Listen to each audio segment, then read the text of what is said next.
polemikus mengatakan bahwa Kristen adalah agama kekerasan, Alkitab menulis betapa kejamnya Yahweh memusnahkan manusia ciptaannya.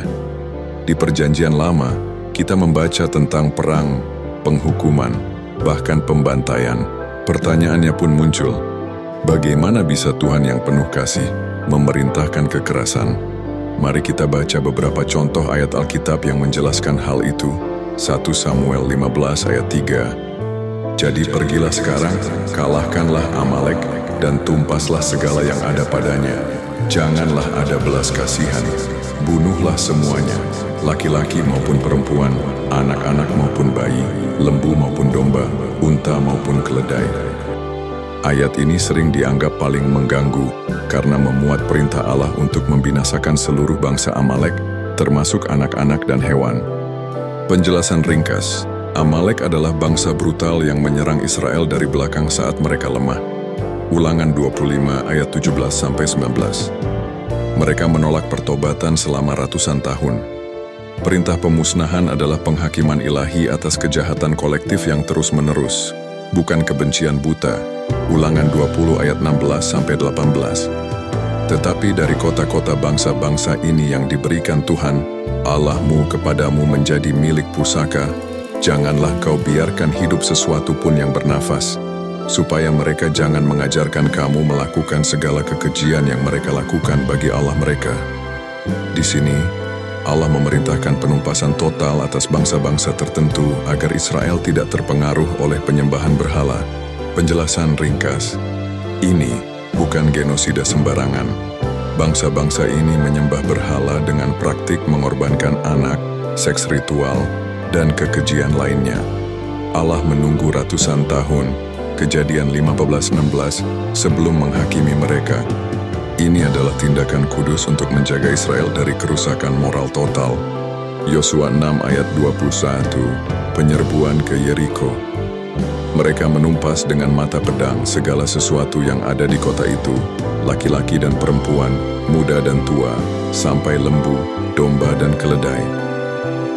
Tindakan Israel saat merebut Yeriko atas perintah Allah, yang membinasakan semua penduduk dan hewan di kota. Penjelasan ringkas, Yeriko adalah kota benteng pertama yang melambangkan kekuatan Kanaan. Penumpasan total dimaksudkan untuk menghapus pengaruh spiritual yang najis dan membangun awal yang kudus bagi Israel di tanah perjanjian. Bilangan 31 ayat 17-18. Maka sekarang bunuhlah semua anak laki-laki, juga setiap perempuan yang pernah bersetubuh dengan laki-laki harus kamu bunuh. Instruksi Musa setelah peperangan dengan orang Midian atas perintah Allah ini sering digunakan sebagai argumen brutalitas religius. Penjelasan ringkas, Midian memicu penyembahan Baal di Israel. Bilangan 25. Anak-anak laki-laki potensial menjadi pewaris dan pembalas dendam. Tindakan ini adalah konsekuensi dari peperangan spiritual dan moral yang serius. Dalam konteks Perjanjian Lama, ini bukan kebencian personal tetapi penghakiman ilahi. Ulangan 7 ayat 2. Tuhan Allahmu akan menyerahkan mereka kepadamu dan engkau akan mengalahkan mereka. Haruslah engkau menumpas mereka dengan sungguh-sungguh. Ini adalah bagian dari mandat untuk menghancurkan 7 bangsa Kanaan. Penjelasan ringkas, 7 bangsa ini hidup dalam kekejian yang ekstrim dan telah mengeraskan hati mereka terhadap Allah. Tujuan Allah adalah menciptakan umat yang kudus dan tak tercemar. Pemusnahan itu merupakan tindakan isolasi moral, bukan pembalasan etnis. Benang merah, Tuhan itu panjang sabar dan besar kasih setianya, tetapi Ia tidak sekali-kali membebaskan orang yang bersalah dari hukuman. Bilangan 14 ayat 18. Dalam setiap tindakan penghakiman, selalu ada kesempatan bertobat yang diberikan lebih dahulu. Dan pada akhirnya, semua ini menunjuk pada satu hal, betapa seriusnya dosa dan betapa besar kasih-Nya ketika Yesus datang bukan untuk menghukum, tetapi menyelamatkan. Tuhan bukan hanya kasih, Dia juga kudus dan adil.